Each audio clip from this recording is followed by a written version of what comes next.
Iraola, Landa, Elissalde, 98 noms d'ici gravés au monument aux morts à Hendaye, 98 morts au combat pendant la Première Guerre mondiale. Les descendants fouillent dans cette mémoire 100 ans après. Sur les archives municipales, aux archives départementales, un peu sur Internet, et on a refait l'histoire du monument aux morts, quoi, ici. On a fait, parce que je crois qu'elle n'avait jamais été faite avant. Un cercle de passionnés s'est plongé dans la mémoire locale. Oroitza, le nom de cette association, c'est-à-dire le souvenir en basque. Ils ont répertorié chacun de ces Hendaillais morts pour la France. Et à la frontière franco-espagnole, les noms sont pluriels. Les bidas qui inscrivaient sur les registres les noms des soldats, ils n'étaient pas au fait de toute l'orthographe basque. Et donc, quelquefois, il y a des petites surprises. Comme ça, on retrouve des orthographes fantaisistes. Iguemendia, avec un Y. Bascuñania, avec la tilde. Alors, la tilde, ça, ils ne savaient pas trop ce que c'était, quoi. Donc, il n'y a pas de tilde sur le nom. Des films sur 14-18, ils en ont visionné des dizaines.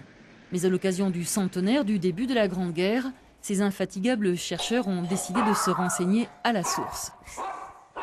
Pour mieux comprendre l'histoire de ces jeunes morts d'Hendaye, ils se déplacent dans les familles concernées à l'affût du moindre indice. Chez Roger Iriarte, ils ont découvert quelques trésors.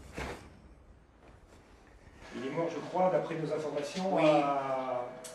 Du côté de Vitry-François. Voilà, il est enterré à Vitry-le-François. Tels des enquêteurs, les membres de l'association comparent leurs données. Ici, c'est Joseph Iriarte, ancien canonnier, l'oncle de Roger. Il a été mutilé au bras gauche. Ce dernier a retrouvé son portrait dans le grenier. C'est tonton. Celui qui est mort à la guerre de 14, oui. Et qu'est-ce qu'il fait là? Je l'ai pris, parce que ça me faisait mal au cœur de voir cette photo-là. Alors je l'ai pris et ça fait à peu près 25 ans que je l'ai avec moi. Ça me touche quand même. Ça me touche, ça me fait... Parce que si ça ne me toucherait pas, je vous dis franchement, hein, il ne serait pas là, à côté de moi. Oh là là là là là. Dans les bahuts, des objets conservés, souvent sacrés. Un exemple avec ces douilles d'obus ciselées.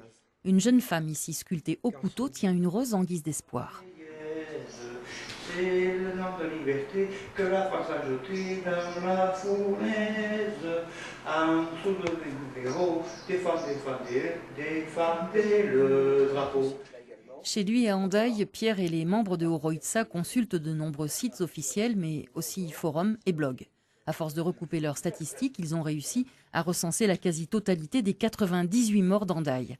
Sur le site de leur association, chacun peut retrouver par fiche le soldat de sa famille. On a des informations sur leur lieu de naissance, sur leur emploi, leur métier avant qu'ils soient enrôlés, sur la bataille, les batailles auxquelles ils ont participé, celui où il a été tué.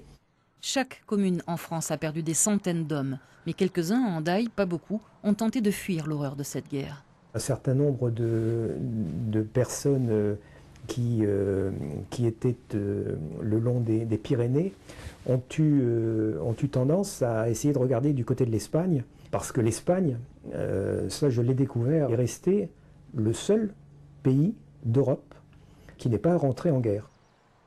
Parmi les héros de la Première Guerre mondiale, un nom retient l'attention des membres de l'association, un certain Marcel Galli.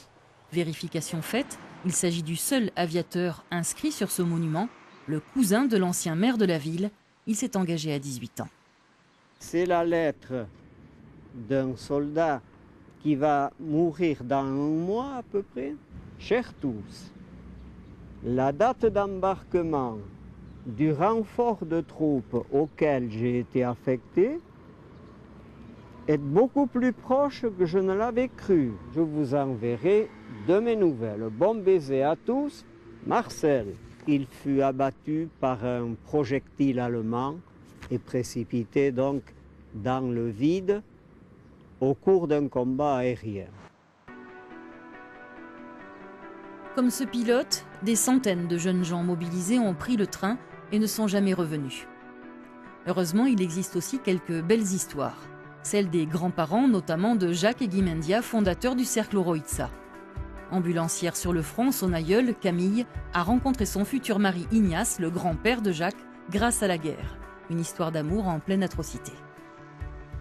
Il est parti sur le front en conduisant une ambulance. Sa mission, c'était de transporter les blessés, de les prendre sur le front et de les ramener à l'arrière. Et en fait, elle a ramassé donc mon grand-père une fois sur le champ de bataille avec une blessure à la jambe. Et puis, elle l'a ramené. Bon, c'était un soldat comme l'autre, mais une deuxième fois, ça lui est arrivé une deuxième fois. Bon, la deuxième fois, elle s'est dit quand même que le destin avait frappé. À la fin de la guerre, quand mon grand-père était démobilisé, donc ils se sont mariés. Aujourd'hui, dans ce même quartier de la gare d'Hendaye où ont vécu ses grands-parents, peu se souviennent. Le but de l'association Oroitza est justement de mettre en lumière les petites histoires dans la grande. Pierre et Jacques aiment bien partager et vérifier leurs infos. Ils ont par exemple découvert que le casino d'Hendaye a été réquisitionné comme centre de soins pendant la Première Guerre. 100 ans après, il est transformé en appartement de luxe. Le 7 novembre, ils organiseront un colloque spécial 14-18. Pour cela, ils récupèrent des documents tirés des archives départementales à Bayonne. On tire un fil et puis ça en déroule d'autres et on est toujours tenté d'aller un peu plus loin, de remonter toujours plus loin dans le temps. Il ne faut pas que ça devienne une drogue parce que ça ne serait pas très bien. Et heureusement qu'il y a une limite. C'est-à-dire que si on fait ça nous maintenant, c'est parce qu'on sait qu'il faut commémorer le centenaire de la guerre de 14-18. Pour ces deux mordus, l'important reste de transmettre leur mémoire aux Hendayais. Dans le but d'écrire une nouvelle page, il lance d'ailleurs un appel à toutes les personnes qui détiennent des éléments susceptibles de les aider, simples témoignages, bibelots, coupures de journaux ou cartes postales. Un travail de fourmi pour ne pas que leur histoire sombre dans l'oubli.